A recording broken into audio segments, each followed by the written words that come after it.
Assalamualaikum warahmatullahi wabarakatuh. Innal hamdalillah nahmaduhu wa nasta'inuhu wa nastaghfiruh wa na'udzu billahi min shururi anfusina wa min sayyiati a'malina man yahdihillahu fala mudilla lahu wa man yudlil fala hadiya lahu. Asyhadu an la ilaha illallah wahdahu la syarika lah wa asyhadu anna Muhammadan abduhu wa rasuluh. Amma ba'd, kita melanjutkan fikihnya. Al-mas'alatul khamisah, masalah yang kelima. Hukmul ma'il musta'mal fi taharah. Menggunakan air musta'mal fi taharah dalam bersuci, boleh apa enggak? Apa sih yang dimaksud dengan air musta'mal itu?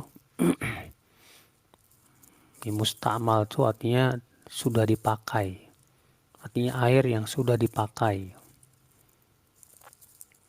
Maksudnya bagaimana? Kata beliau, al-ma'ul musta'mal fi taharah kal ma'il munfasil an a'dha'il mutawaddi wal muktasil. Air yang sudah dipakai dalam bersuci yaitu seperti air yang jatuh dari anggota wudu. Ya, demikian pula ya ketika mandi. Maksudnya gimana? Misalnya kalau misalnya kita mencuci tangan ya, nah, air-air yang jatuh dari mencuci tangan itu disebut dengan air musta'mal. Ketika kita mencuci wajah, air-air yang jatuh dari wajah kita, dari bekas mencuci wajah itu disebut air musta'mal. Ya. Adapun air yang ada di ember yang bekas kita pakai itu tidak disebut dengan air musta'mal. Jadi disebut air musta'mal itu adalah air dari bekas mencuci anggota wudhu. Ya. Nah, ini sebetulnya ikhtilaf para ulama, perbedaan pendapat para ulama dalam hal ini ya cukup masyhur dan terkenal sekali. Dan masing-masing mempunyai hujah yang kuat. Ya, ada yang mengatakan bahwa air musta'mal itu adalah najis. Namun ini pendapat yang sangat lemah. Ada yang mengatakan bahwa air musta'mal itu suci tapi tidak bisa digunakan untuk bersuci. Ya, suci tapi tidak mensucikan. Artinya kita tidak boleh berwudu dengan air tersebut walaupun ia suci. Ini pendapat jumhur. Ya. Alasannya apa? Alasannya kata mereka Nabi SAW dalam perjalanan yang sangat membutuhkan air, Nabi tidak pernah menyuruh para sahabat mengumpulkan air musta'mal yang digunakan untuk bersuci kembali. Sehingga itu menunjukkan kata mereka ya bahwa air musta'mal tidak bisa digunakan untuk bersuci walaupun dia suci. Sementara sebagian ulama yang merupakan madhab Malikiyah dan madhab Dhahiriyah dan salah satu riwayat dari madhab Hanabilah yang mengatakan bahwa air musta'mal itu suci dan mensucikan. Iya, air musta'mal itu suci dan mensucikan. Maka penulis buku ini merojihkan pendapat tersebut. Beliau berkata, tahirun mutahhirun li ghairihi ala sahih. Air musta'mal adalah suci dan mensucikan ya atas pendapat yang sahih. Yarfa'ul hadatsa wa yuzilun najasa. Ia bisa mengangkat hadas dan menghilangkan najis. Madama annahu lam yataghayyar minhu ahadul awsafi thalathah. Ya, selama tidak berubah salah satu dari sifatnya yang tiga, yaitu baunya, rasanya, dan warnanya. Ini pendapat yang diriwayatkan juga oleh Syekhul Islam Taimiyah rahimahullah. di mana beliau merojihkan bahwa air mustakmal suci dan mensucikan. Juga dirojihkan oleh Syekh Abdurrahman As-Sa'di, Syekh Utsaimin, Syekh bin Baz.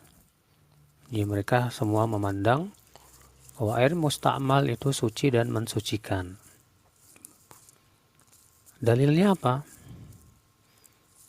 Ya, apa dalil yang menunjukkan bahwa air mustakmal itu suci dan mensucikan?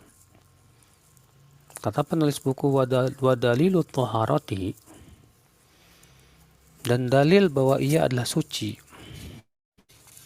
yaitu anna Nabiya sallallahu alaihi wasallam idza tawadda'a kadu yaqtatiluna ala wudu'ihi. Rawahul Bukhari. Bahwa Nabi sallallahu alaihi wasallam apabila berwudu, maka para sahabat hampir-hampir saling berperang gara-gara berebut dari air bekas wudunya Rasulullah SAW. Dikeluarkan Bukhari di nomor 189.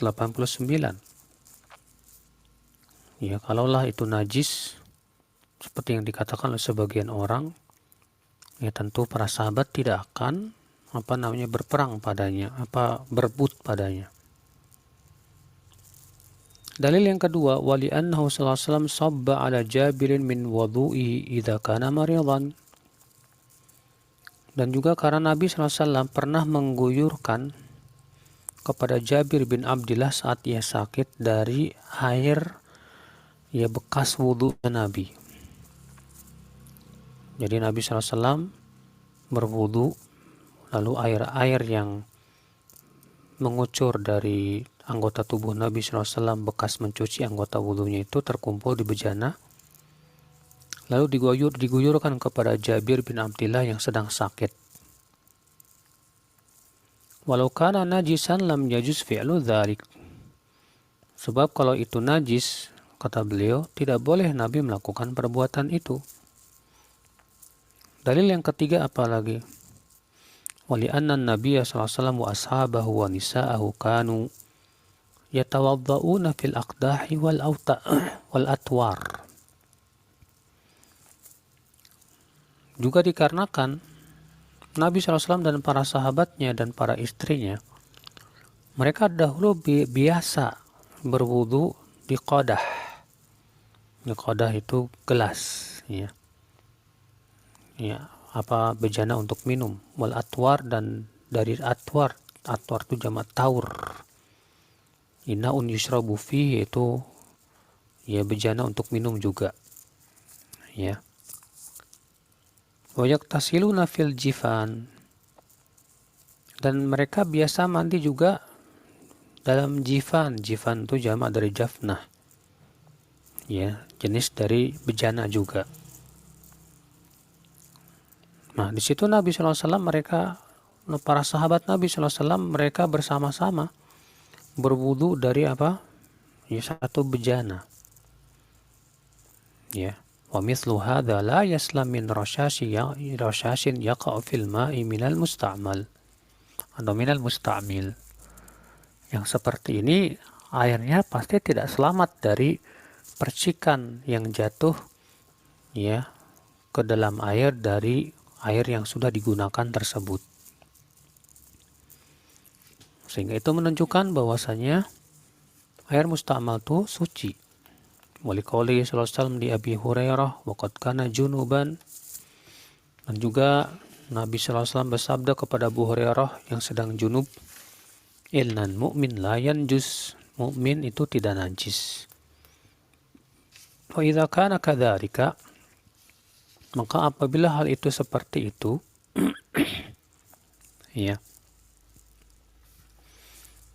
fa innal ma'a la yafqad tuhuriyatahu, maka air tidak kehilangan kesuciannya bimujarradi mumasatihi lahu. Tidak hilang kesuciannya hanya karena air tersebut digunakan untuk mencuci anggota tubuh dalam wudu ataupun mandi. Nah, ini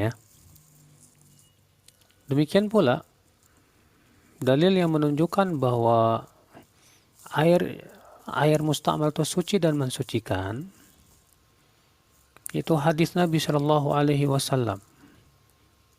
Ya, innal ma'a tahurun la yunajjisuhu syai'un.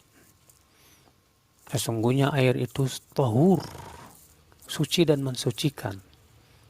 La yunajjisuhu syai'un, tidak bisa menajiskan apapun juga. Ya. Maka dari itu saudaraku sekalian, karena Nabi SAW menyebutkan bahwa pada asalnya air itu suci, tidak dinajiskan oleh sesuatu pun. Berarti apa? Ya berarti tidak boleh dikatakan bahwa air itu tidak mensucikan kecuali dengan dalil. Ya, kecuali dengan apa? Dalil. Selama tidak ada dalil, maka tidak boleh kita katakan bahwa itu tidak mensucikan. Berkata Al-Imam Ibn Munzir rahimahullah, ajma'a ahlul ilmi ala anna rajul al-muhdith alladhi la najasata ala a'dha'ihi law sabba ma'an ala wajhihi aw dhira'ihi fasala dhalika alaihi wa ala thiyabihi annahu tahirun. Semua ahli ilmu, kata beliau, bersepakat bahwasanya orang yang berhadas, yang di tubuhnya tidak ada najis, lalu ia mengguyurkan air ke wajahnya atau ke tangannya, lalu air itu mengalir ya di wajah dan di tangannya dan ke bajunya, bahwasanya air itu suci. Wa dzalika anna ma'an tahiran laqa badanan tahiran. Karena air yang suci ini bertemu dengan badan yang suci. Wa kadzalika fi babil wudu, demikian pula dalam bab wudu. Ma'un tahirun laqa badanan tahiran. Air yang suci bertemu dengan badan yang suci. Wa idza thabata anna al-ma'a al-mutawadda' bihi tahirun wajaba an yutatahhar bihi man la yajidu sabil ila ma'i ghairihi. Maka kalau air yang sudah digunakan untuk berwudu tadi suci, maka juga boleh digunakan untuk bersuci bagi orang yang tidak mendapatkan air yang lain. Wala yatayammam wa ma'un tahirun mawjud. Dan tidak boleh ia bertayamum sementara air yang suci tersebut ada. Ya. Lianna fil hadithi anin Nabi sallallahu alaihi wasallam annahu qala as-sa'idu at-tayyibu wudu'ul muslim ma lam yajidil ma' fa idza wajadta al-ma'a fa amsishu basyaratak. Juga dikarenakan dalam hadis Nabi SAW bersabda, Sa'id at-tayyib, tanah yang suci, itu adalah sebagai alat bersuci seorang muslim selama ia tidak mendapatkan air. Maka apabila kamu mendapatkan air, hendaklah ya kulitmu itu disentuh dengan air padi, hendaklah ia mandi atau ya menggunakan air tersebut, maksudnya begitu. Ibnu Munzir berkata lagi, فَأَوْجَبَ اللَّهُ فِي كِتَابِهِ وَعَلَى لِسَانِ النَّبِيِّ صلى الله عليه وسلم الْوُضُوءَ بِالْمَاءِ. Maka Allah mewajibkan dalam Al-Quran dan melalui lisan Nabi sallallahu alaihi wasallam untuk berwudu dengan menggunakan air. Wal iktisal bihi ala kulli man kana wajidan lahu laysa bimarid. Demikian pula mandi dengan menggunakan air bagi orang yang menemukan air selama ia bukan sakit. Wa fi ijma'i ahli al-ilmi anna an-nada al-baqi ala a'dha'il mutawaddi' wal muqtasil wa ma qatara minhu ala thiyabihi ma tahirun dalilun ala taharatil ma'il musta'mal. Kata beliau, dan ijma' para ulama ya, bahwa tetesan yang tersisa pada anggota orang yang berwudu dan orang yang mandi dan yang menetes darinya dan jatuh ke bajunya, mereka semua sepakat bahwa itu suci. Dalilun ala taharatil ma'il musta'mal, maka ini sebagai dalil bahwa air musta'mal itu juga suci. Wa idza kana tahiran fala ma'na liman al-wudu' bihi bighairi hujjah. Apabila ia suci, maka tidak ada makna lagi, tidak ada halangan lagi ya untuk mencegah, untuk melarang wudhu dengannya dengan tanpa hujah. Artinya apa alasannya? Ya untuk tidak boleh digunakan untuk berwudhu lagi. Mana dalilnya? Begitu. Ini ikhwatul Islam, azani Allah wa iyyakum. Di antara dalilnya juga hadis Ibnu Abbas bahwa sebagian istri-istri Nabi SAW mandi di sebuah bejana yang disebut dengan jafna. Lalu Nabi SAW datang untuk berwudu dari bejana tersebut atau mandi darinya. Lalu ya istrinya berkata, ya Rasulullah, ini kuntu junuban. Hai Rasulullah, tadi aku sedang junub. Ya. Faqala Rasulullah SAW, innal ma'a la yujnib. Maka Rasulullah SAW sabda, sesungguhnya air itu tidak membuat junub. Berarti itu menunjukkan ya bahwa air mustamal itu ya tahur, suci dan mensucikan. Nah inilah saudaraku sekalian ya pendapat yang dipilih oleh penulis buku dan juga saya condong kepadanya. Namun kata Syekh Abdul Aziz bin Baz, kalau misalnya kita masih ragu ya dan ternyata ada air yang lain, hendaknya kita menggunakan air yang lain saja. Ya, jangan menggunakan air mustamal. Ya. Wallahu a'lam, demikian. Iya, jadi air mustamal pendapat yang paling kuat adalah ia suci dan mensucikan. Dan ini juga termasuk kemudahan syariat ya. Di mana agama kita adalah mudah, ad-dinu yusrun.